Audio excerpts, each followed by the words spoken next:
Hello guys, welcome back to the channel. Today I'm going to be going over, does icon veneration violate the second commandment? Now the second commandment we have stated explicitly two times. Firstly in Exodus 20 verse 4 through 6 and Deuteronomy verse 5, 8 through 9. Now the second commandment says, you shall not make for yourself a carved image or any likeness of anything that is in heaven above or that is in earth beneath or that is in the water under the earth. You shall not bow down to them or serve them, for I, the Lord your God, am a jealous God. Deuteronomy says the same exact thing. Now, at first, this seems like it explicitly condemns icon veneration, right? It's telling you, you can't make the carved image of anything in heaven or earth beneath or anything like that, right? And then also, you should not bow down or serve them. It seems like a complete game over for all people who use icons, venerate icons, etc., right?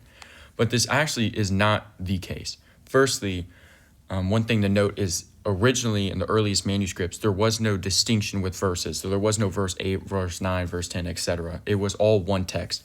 This wasn't something that came about until the medieval ages and with the Masoretic text, etc. So there wasn't this distinction. Secondly, a further emphasis that verse 8 and 9 are actually explicitly connected. Within the Hebrew, the them here in verse 9 is referring to the images, the carved images. It's actually the only noun that logically it would be referring to. So really, this is one mega verse, I guess you could say. One big connected verse that's all referring to to each other. Now, there's two interpretations you can take with this passage. The main ones are that it's you shall not make carved images entirely, and on top of that, you shall not bow down or serve them. Or it's that you shall not make carved images of anything in the sense of to bow down to them or serve them. Now, biblically, the latter interpretation is actually what it's referring to, right? It's in the sense of you can't make carved images to bow down or to serve them. And we see this biblically in multiple places.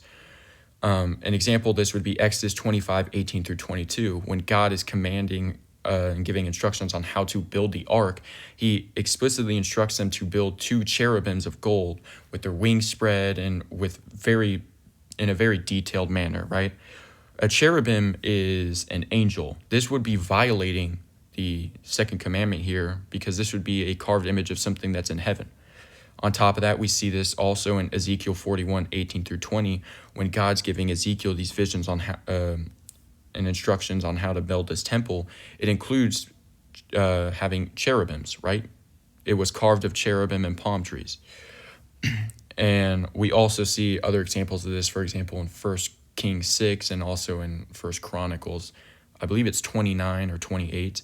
We see examples of temples and those sorts of things, including cherubim, which would be explicitly violating the second commandment if you were to take the interpretation that the first interpretation, which the Protestants use, is that these are both 2 separate commands. But because of what we've seen within the biblical context, it can't be 2 separate commands. It has to be in the sense of you can't make a carved image to bow down to them or serve them. That's the only logical way, unless you were to say that God was putting down these commandments and then telling them to immediately violate them or break these commandments. And then also technically, as a result of this or by agency, God would also be breaking his own law and violating his own law. Another thing you'll hear often is that in the second part, you shall not bow down to them or serve them. They'll bring up many Orthodox do indeed bow down to icons, right? They to show respect, they kneel. It's a thing common in the Slavic traditions. The Hebrew word that translates to you shall not bow down to them and serve them, right? It's shaka, which primarily means to bow down or prostrate oneself, often in the context of worship or showing deep respect and submission. It is used to describe both physical acts of bowing and the internal attitude of reverence and humility before God or a superior. In the context of worship, shaka signifies an acknowledgement of God's sovereignty and majesty.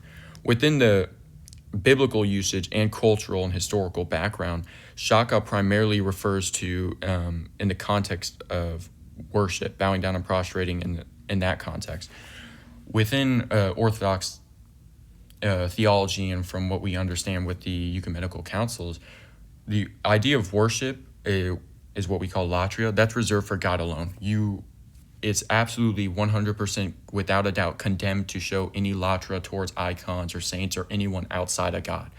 What we provide saints, the veneration of icons, is prokonesos, right? That's showing that's showing respect, right? Reverence, and that sort of thing. So the primarily use here is in the sense of bowing down to worship them, latria. One thing you might hear a Protestant say is like a response to this, it's the less common meaning or the more obscure meaning of it being bow down or prostrate outside of worship, just in any sense, like the deep respect or whatever. Within a debate, you can just ask them to justify that claim, and that's the use case, and they can't, right? Your justification, the simplest one would be that that's the common meaning biblically, most commonly culturally, historically, and also within the Bible. So because of that, that's my justification for it. I'm going with what it most commonly, the outstandingly common meaning and definition of the word. They are saying that this is like the less common, the more rare understanding of the word. They would have to provide an actual justification to support that, which they can't. Thank you so much for watching. My TikTok is @BugLovesAll. I'm live on TikTok Monday through Friday, starting at 10 to 10:30 a.m. Central Standard Time. Come join if you have questions or want to debate. Like and subscribe. I'd appreciate if you commented any suggestions or topics you want me to cover in the future. Christ is King. Thank you.